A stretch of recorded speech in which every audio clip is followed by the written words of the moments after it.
Diablo, the game that revolutionised action RPGs and made gaming history. In 1997, Blizzard Entertainment unleashed this horror fantasy masterpiece, where you explore the cursed town of Tristram and the hellish cathedral, home of the Lord of Terror. Diablo was a game changer with its real-time combat and isometric view, creating thrilling and immersive gameplay.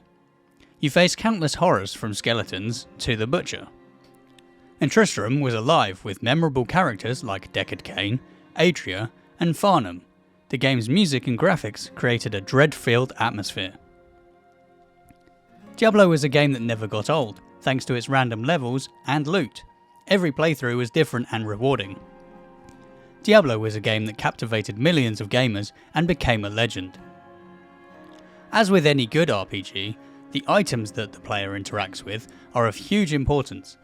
And for Diablo, the developers at Blizzard spent a long time working through their new vision of an item system.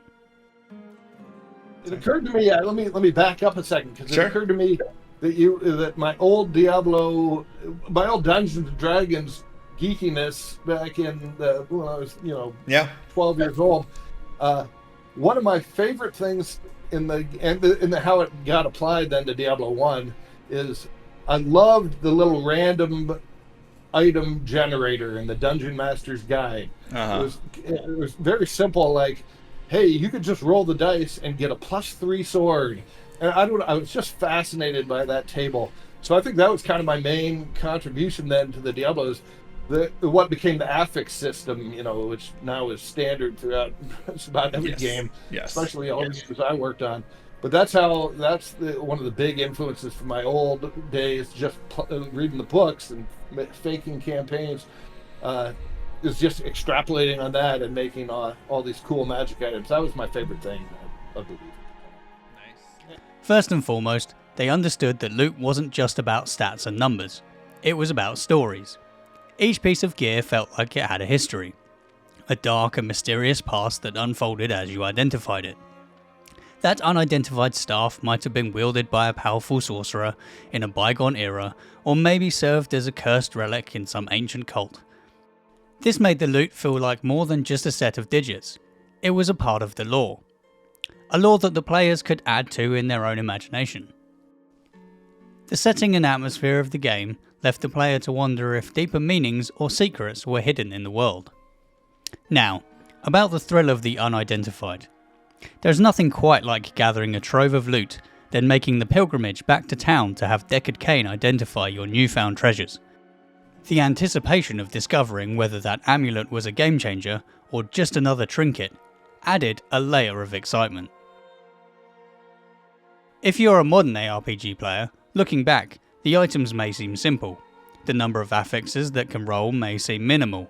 However, the combinations that a player can make allow for many different ways to play. There are many different types of items that work well, and some interesting combinations of affixes can create some intricate iterations. They are clear, concise, and meaningful.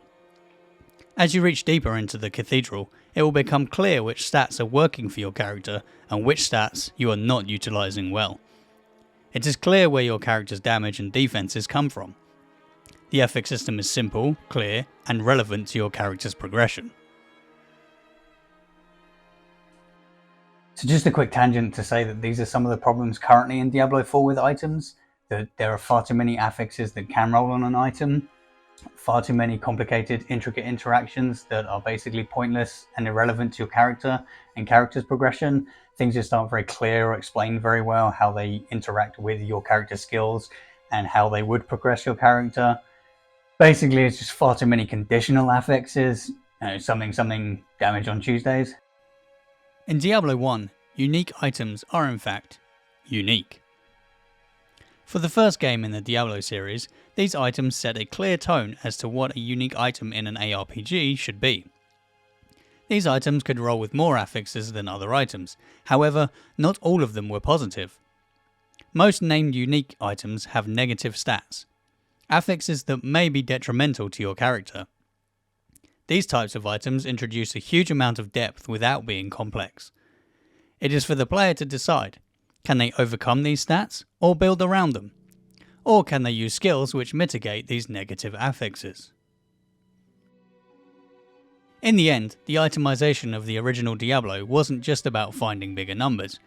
It was about crafting a narrative for your character, experiencing the thrill of the unknown, and delving into dungeons that never felt stale. An experience where every unidentified item was a potential game changer, and the glow of a magic sword meant that you were about to embark on another unforgettable adventure. The loot system of Diablo 1?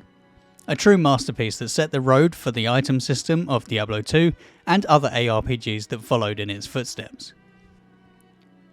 Thanks for watching.